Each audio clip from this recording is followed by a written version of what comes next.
Ողջույն, եթերում հարցազրույցն է, զրուցելու եմ Գյումրու տեղական ինքնակառավարման մարմինների ընտրություններին մասնակցող Եվրադաշինքի ավականու տեխնացու ցուցակի երկրորդ համար Գայանե Գևորգյանի հետ։ Բարև ձեզ։ Շնորհակալ եմ հրավերն ընդունելու համար, Տիկին Գևորգյան։ Եվ այսպես քարոզարշավի արդեն մի քանի օրն անցել է, նախ գնահատեք ինչպես է անցնում այդ քարոզարշավը ձեզ համար, ապա շարունակենք։ Ես էլ եմ շնորհակալ հրավերի համար։ Իրականում կարող եմ ասել, որ քարոզարշավը բավականաչափ ագրեսիվ է ընթանում, փոխադարձ մեղադրանքների, ձախողումների հիշեցման, միմյանց ինչ-որ հարցերում ոչ ճիշտ հասկանալու շուրջ։ Այնուամենայնիվ քաղաքացիների առնչությամբ տեղյակ պահեմ, որ դեռևս անտարբերություն նկատվում է մեր կողմից։ Իսկ միջև է այդ ագրեսիան, որի մասին խոսում էիք։ Իրականում ագրեսիան ավելի շատ ընթանում է եւ իշխանությունների, ներկա իշխանությունների եւ տեխնացուներից մի քանի անդամների հետ։ Իհարկե լոյալ մոտեցում կամ ատելության խոսքի մասին խոսք ընդհանրապես չի կարող լինել, որովհետեւ ատելության խոսքը արդեն գերակշռում է, եթե գնահատվի իհարկե։ Մինչև նախընտրական քարոզարշավի սկսելը ընտրություններին մասնակից ուժերից մի քանիսը հայտարարում էին աշխատել հետևյալ ձևաչափով՝ -1 կոնսենսուսով աշխատել, բնականաբար բոլորը մեկտեղ, մինուս իշխանությունները։ Դուք ինչ տրամաբանությամբ եք իրականացնում ձեր քարոզչությունը։ Իրականում մեր քարոզարշավը իրականացվում է եւ քարոզչությունն իրականացվում է միայն բացառապես մեր հաղթանակի ուժով, այսինքն մենք ենք հաղթելու, որովհետեւ մեր ծրագիրը ըստ մեզ ամենաիրատեսականն է եւ շոշափելին, արդյունավետն է եւ որևէ կոալիցվելու հետ կապված հարց չի քննարկվում։ Դուք հիմա դրա մասին չեք մտածում, իսկ արդեն հետընտրական իրավիճակում բացառում եք որևէ կոալիցիա։ Բացառում ենք։ Ինչու՞։ Կոալիցվելու հետ կապված մենք գտնում ենք, որ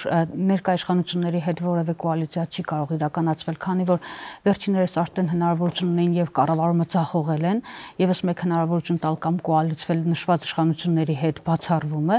Ինչ վերաբերում է մյուս տեխնացուներին, ապա վերջիններիս ծրագրերը եւ գաղափարախոսությունը հակասում է պարզապես մեր ծրագրերին եւ անիրատեսական է։ Մենք գնահատում։ Բայց ձեր ստացած ձայները ինչ կանեք այդ դեպքում։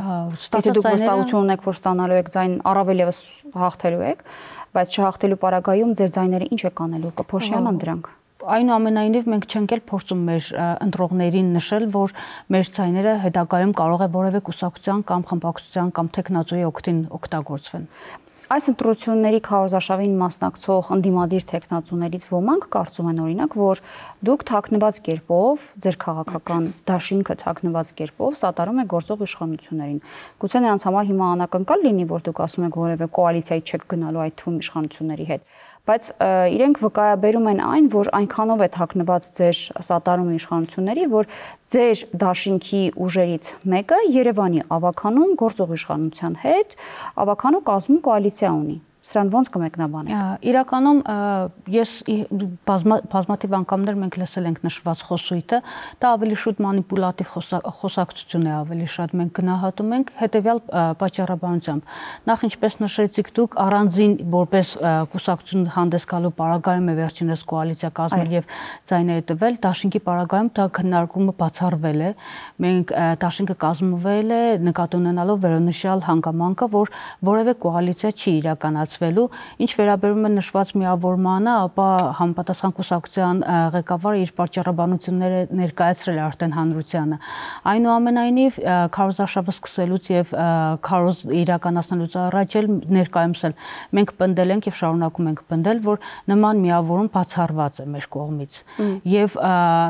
նշված խոսույթը, որ մենք ներքին կարգով կամ ստվերային աշխատելու ենք քաղաքացիական պայմանագիր կուսակցության հետ, դա բացառվում է։ Դուք հայտարարել եք, որ քաղաքացիական պայմանագիրը ձեր գլխավոր մրցակիցն է։ Այո։ Ինչու է այդպես։ Դե ես արդեն նշեցի, մեր կարծիքով վերջիններս արդեն ձախողել են համայնքային կառավարումը։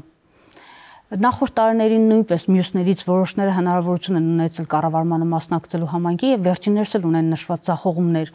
Ինչ վերաբերում է այն տեխնացուներին, որոնք արդեն նոր են ներգրավել նշված պայքարի մեջ, նշված պայքարի մեջ ներգրավվածների գաղափարախոսությունը մեր գաղափարախոսությանը հակասում է։ Այսինքն ըստ էության մեր գաղափարախոսությունը եւ մեր ծրագիրը ամենաարդյունավետն ու իրատեսականն է, որովհետեւ մենք ոչ միայն հայտարարում ենք պոպուլիստական, որ ներկայացնելու ենք այսքան դրական գործողություններ, այլ մենք նշում ենք նաև թե ինչ գործողություններով եւ քայլերով ենք հասնելու դրանց։ Ծրագրերի մասին հիմա կխոսենք, բայց մինչ այդ, տեսեք, դուք ուզում եք, որպիսի բանավեճ տեղի ունենա ձեր դաշինքի եւ քաղաքացիական պայմանագիր կուսակցության միջև։ Դա ինչով է պայմանավորված։ Իրականում բանավեճը ոչ միայն կոնկրետ իշխող ղեկավարի հետ է, այլ բոլոր տեխնացուների հետ է։ Հրավերը մի քանի անգամ ուղարկվել է փոխադարձ,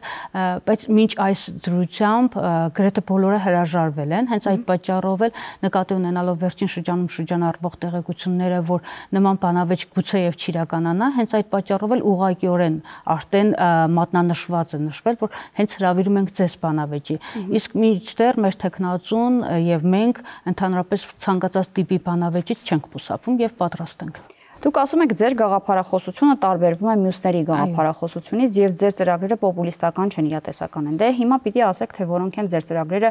Գյումրու ապագա կառավարման համար։ Օրինակ, ընդդիմադիրներից Մայր Հայաստանի տեխնացուն մեզ մոտ հարցազրույցի ժամանակ նշում էր, թե իրենք ինչ ծրագիր են ներկայացնելու գյումրեցիներին։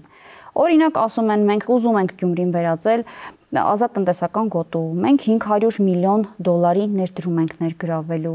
15,000-ից ավելի աշխատատեղ ենք ապահովելու, տնակների հարցի լուծման համար մենք փորձելու ենք սոցիալական բնակարանաշինություն իրականացնել։ Արդյոք ձեր ծրագրում այս կետերին վերաբերելի դրույթներ կան եւ եթե այո, ինչպիսիք են դրանք։ Դուք ինչ եք առաջարկում գյումրեցուն, որպեսզի նա իր քվեն ձեզ տա։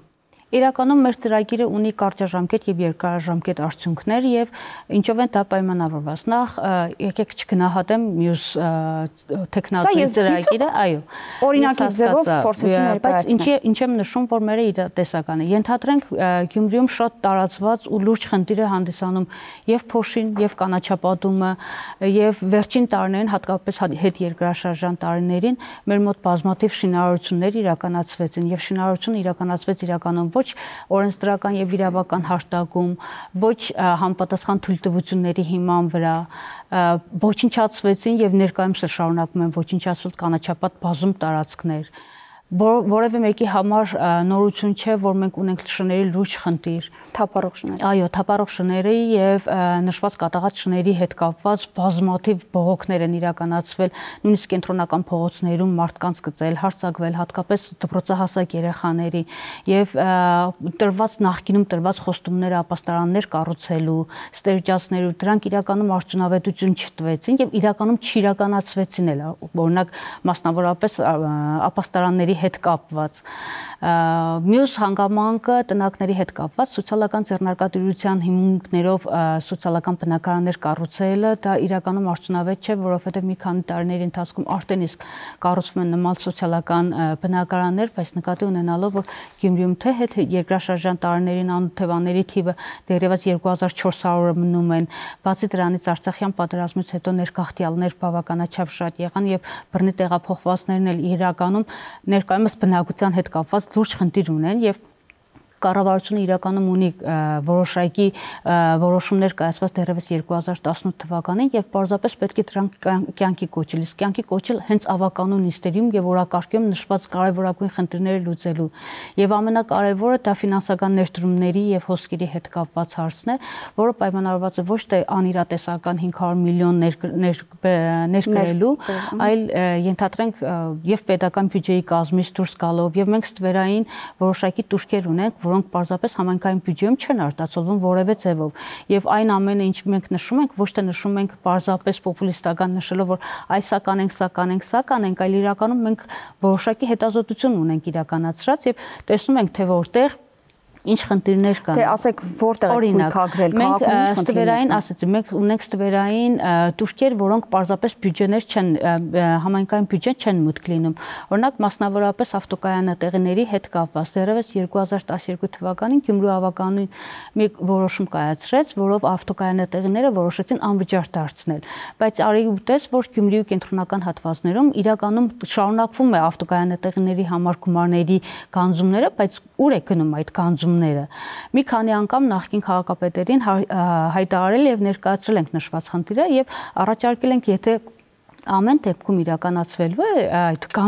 գանձումները ուղղորդվեն միանշանակ բյուջե։ Դուք ո՞նց եք դա ստվերից դուրս բերելու։ Պարզապես ավականու նիստով որոշում կայացվի, թե ինչպես ով է իրականացնելու, ինչ ժամկետներում, ինչ ծառայություններ է իրականացնելու, այլ ոչ թե պատահական ինչ-որ մեկը կա, որոշի, որ այստեղ ենթադրենք որևէ մեքենայից գանձում է իրականացնելու, եւ ուր է գնալու այդ գանձումը, եւ դրա պարագայում մենք հաշվարկ ենք կատարել, որ տարեկան մոտ 60 միլիոն դրամ համայնքային բյուջե պարզապես մուտք չի լինում։ Նույնիսկ ներկայումս համայնքապետի ժամանակավոր պաշտոնակատարը եւ քաղաքացիական պայմանագրի տեխնացուին ենք նշված հարցով առաջադրել, ինքը ասել է, հա, պարզապես ընտանիք են փորձում մարդիկ պահել, բայց ընտանիք պահել ում հաշվին համայնքի։ Դա ձեր ծրագրերից մի կետ է, որը խոստանում է Գյումրեցուն, հաջորդի։ Ավտոկայանատեղիների հետ կապված նաև վճարովի հանգամանքները բոլորին հայտնի են, որ Գյումրիում է գտնվում նաև հյուսիսային մաքսատունը։ Եվ իրականում ճանապարհը բավականաչափ ծանրաբեռնված է բեռնատար մեքենաներով, ովքեր կանգնում մեկ օր, մեկ շաբաթ եւ որևէ գանձում չի իրականացվում, այսինքն ոչ միայն ասֆալտի, նաեւ փոշու հետ կապված խնդիրներ են առաջանում եւ նմանատիպ գանձումներ չեն իրականացվում։ Սննդի օբյեկտների ուսումնասիրություն ենք իրականացրել եւ իրականացված սննդի օբյեկտներից ոչ բոլորն են, որ պատշաճ չափով եւ քանակով վճարումներ, տեղական турքեր են վճարում եւ նշված ստվերը մենք դուրս ենք բերել եւ ներկայացրել ենք համայնքապետարանին։ Մենք ունենք գովազդների հետ կապված խնդիրներ, որ գովազդները սահմանված չափերով չեն ներկայացվել համայնքապետարան եւ սահմանված չափով նաեւ վճարումներ չի կատարվել։ Բացի դրանից կախված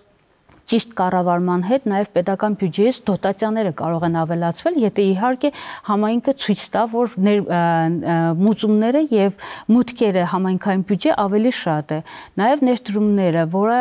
մենք ենթադրամաշնորհների կամ դրամաշնորհների միջոցով ենք նախատեսում, դա կապված է ոչ միայն ֆիզիկական անձանց, այլ նաև միջազգային կազմակերպություն, նույն Եվրոմիությունը մի քանի տարի առաջ Գյումրի համայնքին տվեց նման մոտ 4 միլիոն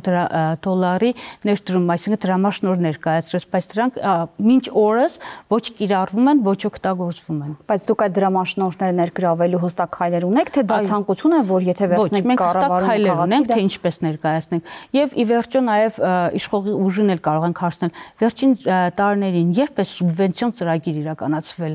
Գյումրիում հենց։ Միշտեր սուբվենցիոն ծրագիրը նույն դրամաշնորհային ծրագիրն է, որը պետական բյուջեից կարող է ուղղվել համայնքային բյուջե։ Տնակների հարցում ինչ եք անելու։ Տնակների հարցում նախ նշեմ, որ տնակների հարցում Հայաստանի Հանրապետության կառավարությունն էլ ինքը որոշակի մոտեցումներ ունի, բայց մենք մոտեցումների որոշակի խնդիրներ հենց տեղում են առաջանում, որովհետև իրականում Գյումրու հատակագիծը հաստատվել էր եւ վերջինս փոխվել է միայն 2022 թվականին կառավարության որոշումով։ Իհարկե բոլորս էլ հասկանում ենք, որ հետ երկրաշարժյան տարիներին մարդիկ իրենց բնակության հարցը կարգավորելու ժամանակ տնակներ տեղադրեցին ամենատարբեր հատվածներում, ներառելով նաեւ կանաչ գոտին եւ շատերը ճիշտ է 37 տարիների ընթացքում արդեն վերջիններս ունեցան բնակարան ստանալու հնարավորություն, բայց արիուտես որոշները նաև հրաժարվեցին նշված բնակարանները ստանալուց։ Մի քանի պատճառներ է, որովհետև ընտանիքներն էին աճել տրամաբանորեն, որովհետև մարդիկ արդեն տեղավորվել եւ քարաշեն էին դարձրել։ Ես գտնում եմ, որ նաև նշեցի կառավարության որոշում կա, կառավարության որոշումը հնարավորություն է տալիս նշված տնակները, նաև քարաշեն տնակները օրինականացնել այն հատվածներում, որտեղ հնարավոր է, հատկապես որ Գյումրու գլխավոր հատակագիծը փոխվել է եւ նշված հնարավորությունն արդեն իսկ արկա է, ավելի իրատեսական է։ Նշված կառավարության որոշումը ճիշտն ասած սկսեցին գործարկել եւ դադարեցրեցին։ Դուք հիմա քաղաքային կառավարիչներ, եթե դառնաք, ինչպես եք այդ հարցի հետ կապված նորություններ բերելու, որպեսզի տնական ավանները ուղղակի վերանան, եթե իհարկե հնարավոր է դա։ Տնական ավանները վերանալու հետ կապված, ես ինչպես նշեցի, եւ կառավարության նշված որոշումն է, եւ նաեւ մենք ունենք վերլուծություն կրկին անգամ տնակների նաեւ ակտերի տնակներիում հատկացված տնակները, որովհետև որոշ դեպքերում նաև տնակները հատկացվել են, բայց այնուամենայնիվ բնակարան ստանալով հանդերձ քաղաքացիները շարունակում են մնալ նշված տնակներում, առաջարկություններ եք ներկայացնելու եւ հնարավորություն տալու ավելի թեթև գործընթացներով նշված գույքերը օրինականացնելու, որովհետև օրինականացման արդյունքում նաև մենք ունենանք նաև որոշակի турքեր եւ հարկեր, որոնք ներկայացվեն նաև կրկին անգամ տեղական համայնքային բյուջե։ Այսինքն, եթե քաղաքացուն նշում ես, որ դու ոչ թե տնակը քանդելու ես դուրս գաս, բնականը ստանալով հանդերձ չես օրինականացնում, որովհետև չես ցանկանում տնակը քանդել կամ հանձնել համայնքին։ Մենք հնարավորություն ենք տալու տնակը օրինականացնելու նշված տարածքով իրականացնելու, որի արդյունքում եւ հողի եւ անշարժ գույքի հարկեր կմուտքագրվեն համայնքային բյուջե։ Դուք խոսեցիք խնդիրներից մեկի մասին, քաղաքում կանաչապատ տարածքների բացակայության մասին եւ ավելացման անհրաժեշտության մասին, նաեւ օդի աղտոտվածության խնդրի մասին։ Դուք ոնց եք այս խնդիրների լուծումը պատկերացնում։ Նախ ամենաառաջին հերթին, ինչպես նշեցի, նաեւ շինարարության կարգավորումն է, որովհետեւ շինարարությունն իրականացվում է առանց քաղաքաշինական նորմերի պահպանության։ Դա ոնց է մասնավորապես, այսինքն տարածքը ոչ համապատասխան փակված տարածք է, այսինքն ազատ մուտք ու ելքը հնարավոր է իրականացնել։ Առաջի հերթին դա, երկրորդ հերթին նաեւ ինչպես նշեցի, որոշակի տնակներ եւ տնակային մանսարդներ կառուցվել են, հետագայում քանդվել են եւ այդպես թողնվել են եւ դրանք մասնավորապես զբաղեցվել են հենց կանաչ տարածքների։ Ներկայումս էլ մենք ունենք նաեւ որոշակի եվրոպական տաղավարներ են մեր մոտ ասում, եվրոպական տաղավարներ, որոնք տեղադրված են հենց կանաչ տարածքների վրա, բայց իրականում վերջիններս դատարկ են, որպես այդպեսին նպատակային չեն գործադրվում։ Իհարկե հանելու ենք եւ որոշելու թե կոնկրետ որ տարածքներն են ազատ եւ ինչպես կարող են օգտագործվել։ Շատ դեպքերում նաեւ ունենք իրավիճակներ, երբ տնակը քանդվել է, շինանյութը պարզապես այդպես մնացել է, էլի, ու հենց կանաչ գոտու հետ կապված հատվածները պարզապես օգտագործվում են զուտ շինանյութի կամ շինախպի տեսքով են մնացել։ Եվ իհարկե բնականաբար ոնց է կանաչ տարածքներն ավելացնելու։ Բակային տարածքների հետ կապված մեր մոտ քաղաքաշինական նորմերի պահանջներից մեկը հանդիսանում է հետևյալը, որ եթե որևէ մեկը քաղաքաշինական շինարարություն իրականացնելու թույլտվություն է ցանկանում ստանալ, նաև պետք է ներկայացնել թե կանաչ գոտիները ինչ ձևով է եթե օգտագործում այլտեղ փոխհատուցելու։ Հետևողական եթե լինենք, մենք շատ ավելի լայն տարածքներ կունենանք եւ բակային տարածքների ազատագրման արդյունքում, որոնք ամենատարբեր կրկին անգամ տնակների, ավտոտնակներով է ծանրաբեռնված եւ քշին հրապարակները, երեխաների համար խաղահրապարակները կավելացվեն եւ կանաչ տարածքները։ Վերջին հարցը Տիկին Գևորգյան, մեծ խնդիր է Շիրակի մարզում, Գյումրիում մասնավորապես արտագաղթը։ Սոցիալ-տնտեսական ինչպիսի ծրագրեր, որպես քաղաքային կառավարիչներ դուք կառաջարկեք, որպեսզի արտագաղթի տեմպերը որոշակիորեն կոտրեք։ Իրականում մեր ծրագրերի մեջ ճիշտ է, մենք զբոսաշրջությունը այդքան չենք կարևորել եւ չենք նշել մի շատ պարզ պատճառով, որովհետեւ համապատասխան նախադրյալները այս պահի դրությամբ առկա չեն եւ դրա ավելի երկարաժամկետ պահանջ է ներկայացնում, մասնավորապես ինչով է պայմանավորված, որ մենք ենթադրենք հասարակական զուգարաններ չունեն քաղաքում եւ բնականաբար յուրաքանչյուր միջոցառում, փառատոն եւ այլն որպես կոլորիտային քաղաք ստվերում է մնացել նշված պարագայում եւ ցանկացած տուրիստ, եթե գալիս է օրվա լուսավոր ժամերին, երեկոյան կարող է վերադառնալ Երևան։ Եւ ինչով է պայմանավորված։ Բնականաբար, եթե համապատասխան ենթակառուցվածքները ապահովենք, այսինքն ապահովի մարդկանց մնալու տեղը, եթե կարողանան մարդիկ հասկանալ, որ իրենց համար ավելի հեշտացված, դյուրինացված կլինի քաղաքում շրջելը, որևէ տեղ ստանալը, կարողանալ հանգստանալը, որևէ տեսարժան վայրում լինելը, հաճույք ստանալը, դրամաբանորեն մեր կարծիքը հետևյալն է, որ ինքնըստինքյան եւ համայնքային բյուջեի ներդրումների եւ նաեւ գործարարների հետ համագործակցության արդյունքում մենք կարողանանք կառավարել այն տեսակով, որ բնակիչները, այսինքն ներկայացյալները կամ տուրիստները կարողանան դրանից օգտվել համամասնորեն բնականաբար եւ ձեռնարկատիրություններում եւ ռեստորաններում, սրճարաններում աշխատատեղերի ավելացումը կստանանք, միևնույն ժամանակ նկատի ունենալով, որ համայնքը որպես այդպեսին չի կարողանում ինքը սեփական նախաձեռնությամբ գործարաններ հիմնել, բայց միևնույն ժամանակ նաև դրամաշնորհների արդյունքում մենք կարողանանք նաև նմանատիպ ենթակառուցվածքների մշակման կամ զարգացման արդյունքում հասնել նրան, որ աշխատատեղերն ավելի շատ են։ Շնորհակալ եմ զրույցի համար։ Ես նույնպես։ Զրուցակիցս Գյումրու թիմ ընտրություններին մասնակցող Եվրադաշինքի ավականու տեխնատու ցուցակի երկրորդ համար Գայանե Գևորգյանն էր, կհանդիպենք։